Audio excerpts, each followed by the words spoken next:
Hello,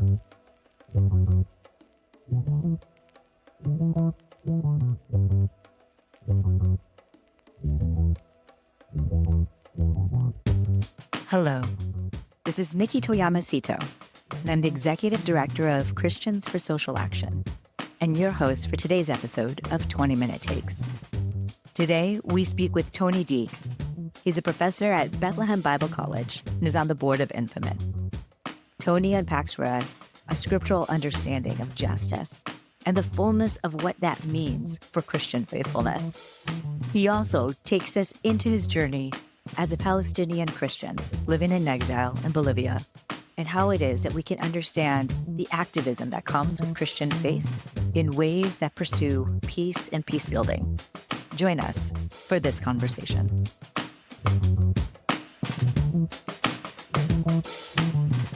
Tony, thank you so much for joining us on this episode of 20-Minute Takes. Thank you, Nikki. Thank you for having me. First of all, how is the weather in Bolivia these days? It's snowing here. It is summer, sunny, lovely weather. It is summer now in the global south, in Bolivia. And do you have something that is your new favorite thing? I know that you and your family have ties to Bolivia, but are recently there for a longer period of time. Do you have something that is new and lovely that either speaks home to you or gives you great joy? I mean, always in a new culture, you always learn new things. So I was telling you that I was in the process of issuing a new driving license, and that was a bit fun. Watch out, drivers in Bolivia. Fantastic. Well, I'm so grateful to have your voice here on 20-Minute Takes, because I know one of the areas that you focus on and that you study is this area of justice. Yes. What is it that Christians need to know or understand about justice, about God's invitation to participate in the work of justice? Yeah, thank you. Well, my work is in the scriptures, really. This is my area. I'm a biblical researcher doing my PhD on the topic of wealth and poverty in particular, but through the lens of justice. To my surprise, when I started looking at texts in the New Testament, particularly in Luke and Acts, as you might expect, on wealth and poverty, I discovered that biblical scholars do not understand them as an expression of justice. Very, very surprising. I sometimes wonder to myself, surprising. wow, Yes. I am getting a PhD for saying that this stuff is about justice. So the title actually of my PhD thesis is On Justice, a study of the wealth ethics of the Acts of the Apostles in particular, in a conversation with the Old Testament, the book of Deuteronomy in particular, and Greco-Roman philosophical conceptions of justice. Because what I've realized in my research, what I'm arguing, sort of my fresh contribution, is that the language that Luke in particular used to describe how earliest Christians lived, how they shared possessions, how they distributed wealth, and so forth, that language is found in Greco-Roman philosophical discussions of justice, and also found in the Mosaic conception of justice, in the Mosaic law, in the book of Deuteronomy in particular. And I think what I've realized in my research is that I was struck in my study by the centrality of justice in the scripture. We are people of justice. And here, I think people don't realize that a word that we often use in our Christian life and doctrine, the word of righteousness, right? We often don't link it with justice, even in scholarly discussions. I mean, just in my last supervision meeting with my supervisors, my second supervisor told me, but, most people won't understand you when you say righteousness is justice. Because for us, righteousness is something that is related to piety, as something of the heart, or something that is forensic, that we are justified, the doctrine of justification, we are there's this court imagery that Paul sort of uses to help us understand what Jesus did for us, that we are guilty, we are in a court, God is the judge, and the punishment that should have been on us is on Jesus, so we are justified, right? When we talk about all of this, we don't link it with social justice, right? And I think it's something very related to what I am doing, but more theological.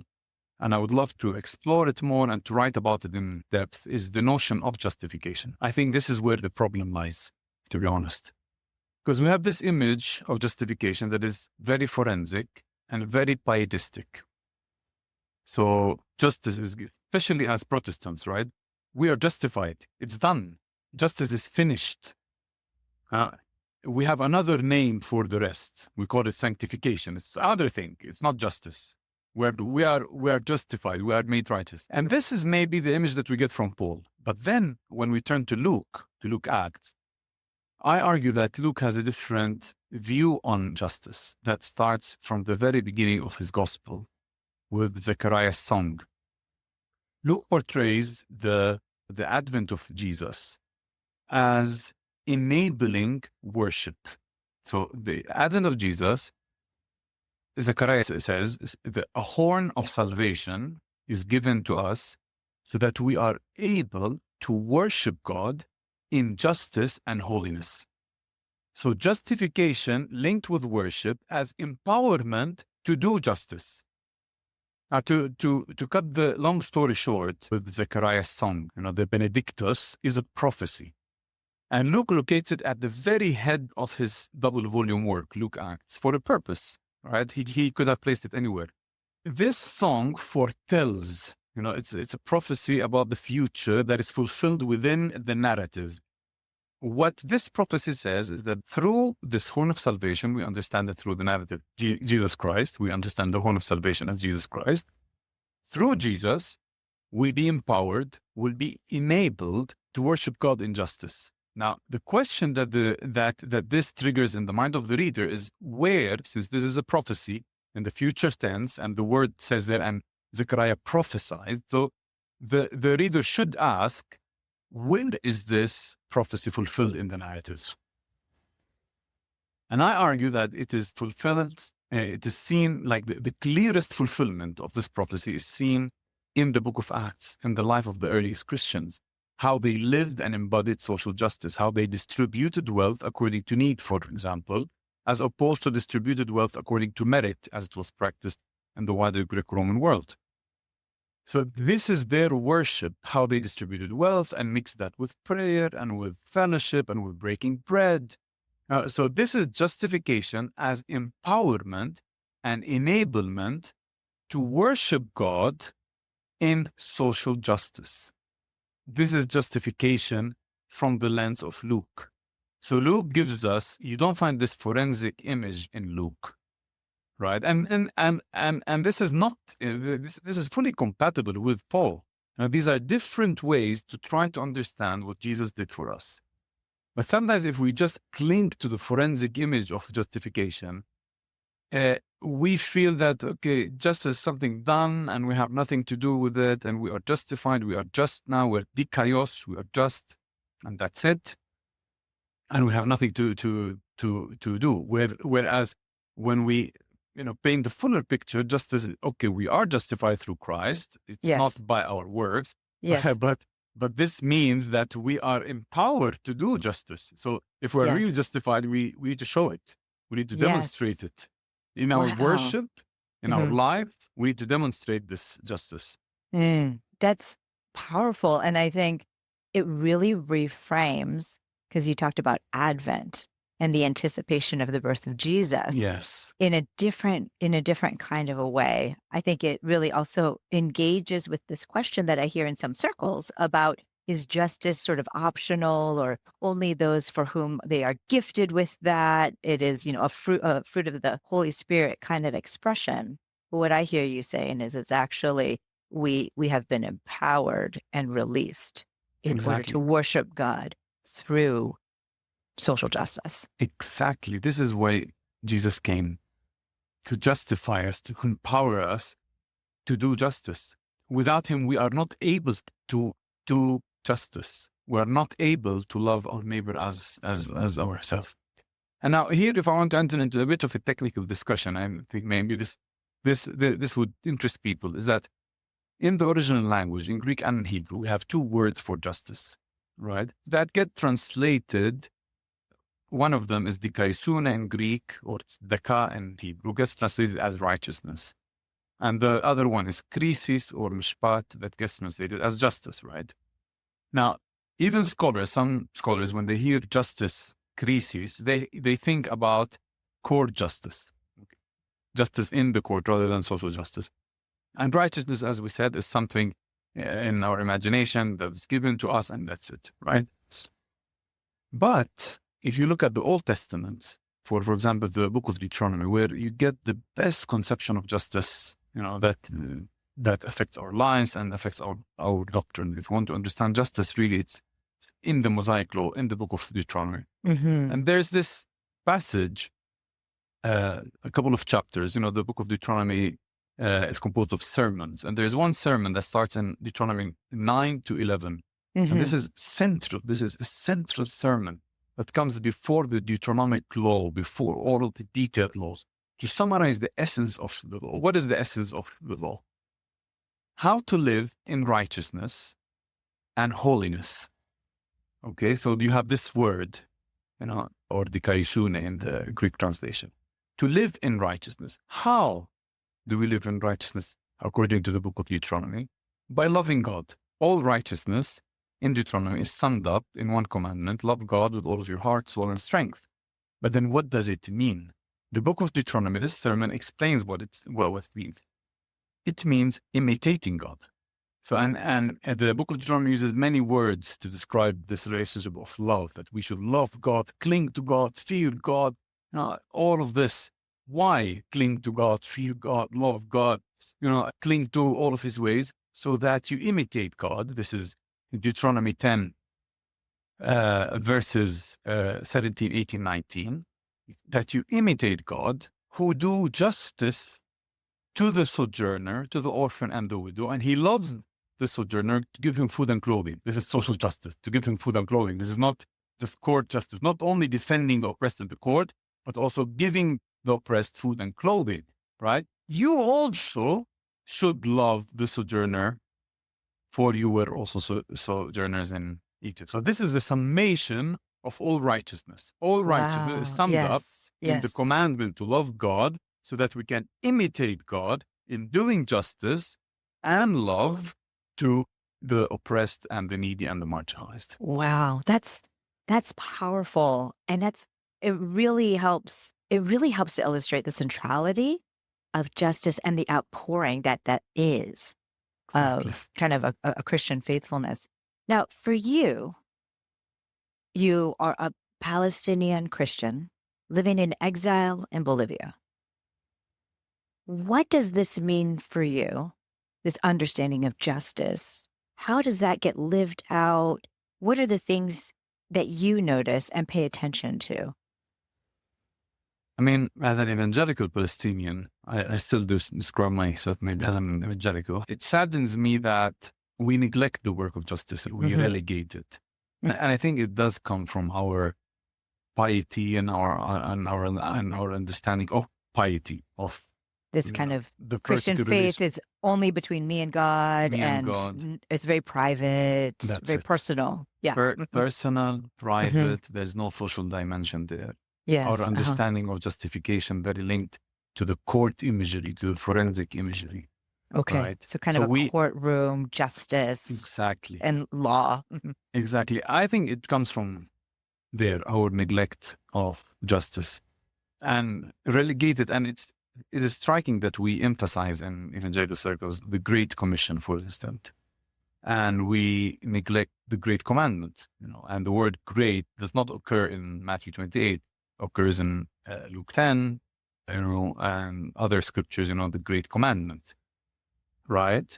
So we emphasize, and we saw this in the big conference that happened in Korea, the Lausanne Conference on evangelism and mission. And our understanding of mission, this is a big conference that brought together more than 10,000 people online and in person, very global. And it shows you, it's an indicative of where we are as evangelicals in understanding our task, why God left us in the world, why we exist in the world. And still many evangelicals believe that we are only here to convert people. right? Rather than, and in that huge conference, the topic of justice was given 15 minutes. So this is also indicative, right? And incidentally, like, I mean, we were talking a lot about scriptures, but like the book of Deuteronomy, what is the mission of God's people in the book of Deuteronomy? It's to do justice. This is how people are attracted to God. I don't go out just to convert people, but I live out the commandment of loving God, clinging to God so that I can imitate God. It testifies to God, right? Exactly. Yeah. I witness to God by living God's righteousness, God's conception of justice. I embody God's conception of justice. Yes. I show another way of living and being that contradicts the ways of the world and the empires of the world. When I live in a different way, a way that embodies God's conception of justice, people will be attracted to God. So as evangelicals, we neglected this as part of our task, and we emphasize a lot our evangelism and converting people, and this was clearly demonstrated in this big gathering of Lausanne 4. This is something that strikes me and saddens me and I struggle with as a Palestinian. And the other thing that I struggle with as a Palestinian is that how can we witness to God's justice? How can we embody God's justice when we defend injustice, when we legitimize injustice? As you might know, what is happening in Palestine, Palestinian people are oppressed people. For almost 80 years now, we've been living under oppression. My family, at a personal level, my grandfather was kicked out from his village, Shfa'amr, near Nazareth, in 1948. My wife and I were forced to leave Bethlehem in 2017. We live under apartheid, under occupation. Israel, read human rights reports, Amnesty International, Human Rights Watch. Israel maintains an apartheid, discriminatory system against the Palestinians. Israel has been holding us with an iron fist for decades. And the question is, how do Christians react to this? Many Christians, among evangelicals especially, they justify this. They legitimize this. Pew Research a couple of years ago showed that 70% of white evangelicals in the US believe that God gave the land to Israel. So a premise that portrays God as a real estate agent, as a racist God, frankly, who discriminates against people, one people against another, gives the land of some people to another tribe, and like a very distorted concept of God and conception of God, such statements carry. I will say that's what I grew up believing and understanding in our church. Oh, God has given the land to Israel. Unpack for us, where is that misunderstanding coming from, or what props up or holds that? I think, in honesty, and let me say something strong here, I think this is a form of idolatry that we have in evangelical churches, that we replace Jesus with Israel. We center Israel. Jesus came, fulfilled all of the promises. He is the Alpha and Omega. In him, whatever, like Paul says, whatever God's promises are, they are yes and amen in Jesus. That's historical Christian faith. In Jesus. Yeah. If you remove Jesus from the center of your theology, this is where we get, false teachings. And, Yes, yeah. heresies are measured by the distance between our theological center and Jesus, to be honest. Wow. So when people say God gave the land to Israel, to unpack it a little bit, normally such premises are based on a misinterpretation of the Old Testament, of particularly the Abrahamic covenant. That God came to Abraham and told him, to your offspring I give this land, right? Now, the book of Deuteronomy says that all of God's ways are justice and righteousness. So God is just. So if God does this, he did not do it because he's a racist God. There is a purpose. What is the purpose? This is the ABC of our faith. The purpose is God's salvation, God's salvific act, God's plan to rescue the world from the mess that we are in, right? It starts in particular with Genesis 12. God turns to a person of faith called Abraham, as God was looking for someone that can partner with him in this plan to rescue this messed up world. He found Abraham, and he told Abraham, look, from your seed will come the salvation for all the world. And I give you this land, from the Nile to the Euphrates. Okay. Now, the land, and a very quick response to this theology that, says that God gave our land now to Israel, to a nation state, a quick response would be just look at the borders of the land. So God gave Abraham the land from the Nile to the Euphrates. So there are two ways to understand this. Or you understand them as Ben Kri and as the Israeli government now are trying to misappropriate this text and weaponize this text to say we need to expand. And a minister in the Israeli cabinet, in the Israeli government, this is not some periphery or marginal voice, said that this is our land and we want to expand from the Nile to the Euphrates. Okay, this is one way of understanding it. Or you go to the biblical scholars, and the question that as biblical scholars we ask is, okay, what did this mean to its original audience in its original context? And from the Nile to the Euphrates is a reference to the whole world at that time. This is the world that they knew at that time.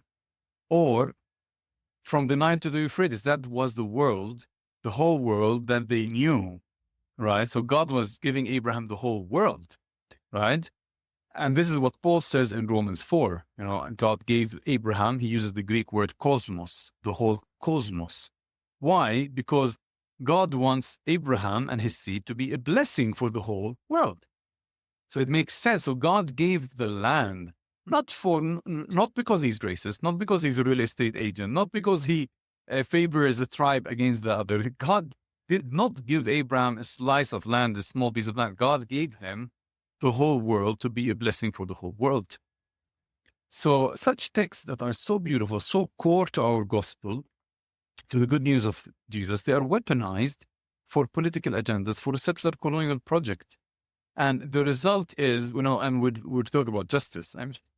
Like what we're supposed as Christians to embody God's justice. And yet we hold doctrines and interpretations, misinterpretations, bad interpretations that portray God as a racist God, as a God of injustice. And this is for me as a Palestinian Christian, something that we deeply struggle with, deeply fight against, because it should not be in our churches. We should remove Christian Zionism. This theology that legitimizes Israel's wars against us should be removed from the church. The church is the salt and light in the world, called to embody God's justice and be a force of light in the world, not to stand against an oppressed people, not to stand with the oppressor against the oppressed. We're called to do the opposite, to stand with the oppressed against the oppressor.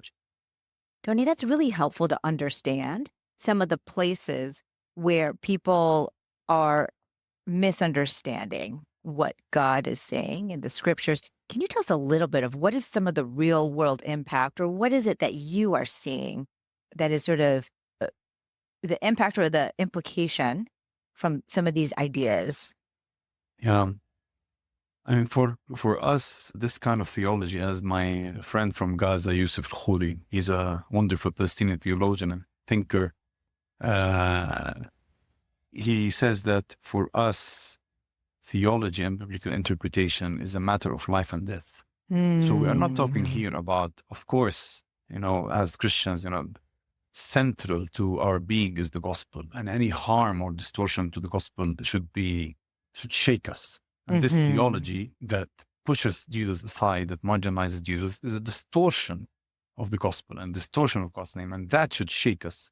Add to that this theology justifies death and killing and war and ethnic cleansing. So Christian Zionism, yes, is a theology. There are doctrinal bases.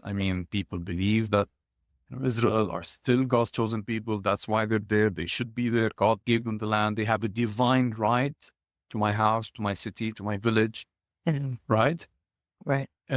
So there's this theological presupposition or underpinning, but it has implications. It has political implications. And here we need to remember that as evangelicals, we are people of action. right? Remember That's right. Yeah. the Babington quadrilateral, right? One of them is what is activism. That's So right. Yes. if evangelicals believe in something, Yes. they would act upon it. Yes. So if serious evangelicals, serious about their faith, believe that God gave the land to Israel, they will, actualize that. They will act upon it. And when it comes to Christian Zionism, I mean, you have first the Christian Zionist lobby. So Christians who support Israel, they lobby in Washington, and they are a much stronger force, even stronger than the Jewish lobby in the US, like organizations like AIPAC, for example, that are very strong. Christian Zionist lobby is stronger. For example, you have in the US a coalition by the name of Christians United for Israel. They claim to have 10 million in membership. Wow. 80,000 churches. Like it is. And these people, they send money to the Israeli military. They support Israeli settlements. They oppose Palestinian human rights. They push the sending of more and more and more weapons, that the US send more weapons to Israel. So all of that, under the premise that this is God's people and they have the divine right to the land. So that application, this is that application of that. This is the application. Yes. Yeah. So imagine, as Christians, God called us to embody his righteousness and justice. And some in our midst are holding to this distorted theology that pushes them to send weapons that kill people, to support wars. This is God's justice. This is God's righteousness. This is our witness to lobby in Washington, D.C. I mean, from their actions, you know who they are. And that's they can claim to be justified from now until next year. Their actions, are they empowered to do justice? This, I mean, for us, this has nothing to do with the gospel, frankly. This has nothing to do with our Christianity. We don't recognize this religion, in all honesty, because our religion has a constitution. The constitution is the Sermon on the Mount. Our religion has, a very clear conception of righteousness summarized in 2 commandments: love God and your neighbor. This is our Christianity. So such actions, that like people opposing human rights, and you have the most respectable human rights organizations, Human Rights Watch, Amnesty, saying these people are crushed. There is injustice there. There is apartheid there. There is discrimination there. And as Christians, what do we do? What do we do? My question for Christians, what do we do with human rights? With serious, respectable human rights organizations that publish thick reports about what's happening around the world? What do we do vis-a-vis that?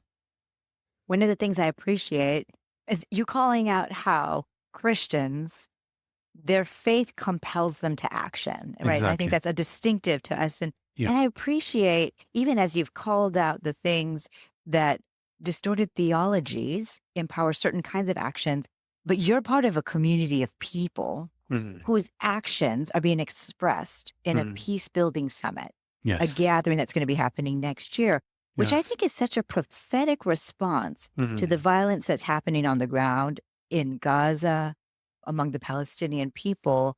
And this peace-building summit is really focused on what is happening in that place and calling Christians for this response of peace building. Can you say more about what brought you all to that place and a little bit of what is it that you're hoping will be true about that summit? Yes, this peace building summit is our response. It's one of our responses to what is happening in Gaza and the genocidal war against. We are called to be peacemakers, peace builders, right? Yes. Even now, the question is, how do you build peace in the midst of apartheid and discrimination and injustice and genocidal war? And this is the main question that we want to address in this peace building summit.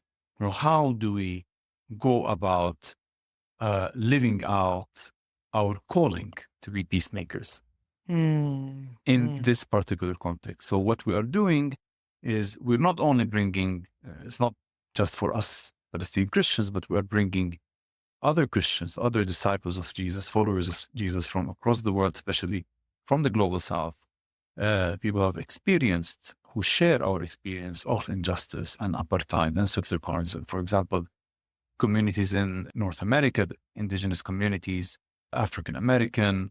We have a strong group from South America, Memoria Indígena, with us. We have a group from South Africa. We have some people also from India and hopefully Dalits. So people, faithful followers of Jesus, living in the midst, living faithfully, faithful witness. How do they witness faithfully in the midst of the oppression and the injustice that historically their communities have been going through and still are going through now? So Peace Building Summit is our title, Palestine in Comparative Perspective. Mm-hmm. So we want to dialogue. We need each other as a global church. We can't do it alone. I really appreciate that. And I do hope you'll come back after the summit to share some of the learnings with us here on 20 Minute Takes. Just because I feel like, sometimes people say that the call for peace and peace building is an appeasement that doesn't make space for justice. And I feel like you all are compelled by justice to pursue peace building. Exactly. Right? This is not abandoning the space for a cheapened peace. Oh, no. But this is a hard fought peace. Exactly. This is, and that to me feels like the way of Jesus. So, Tony, thank you so much for your faithfulness, for sharing a bit of your journey with us. Thank you so much. Thank you.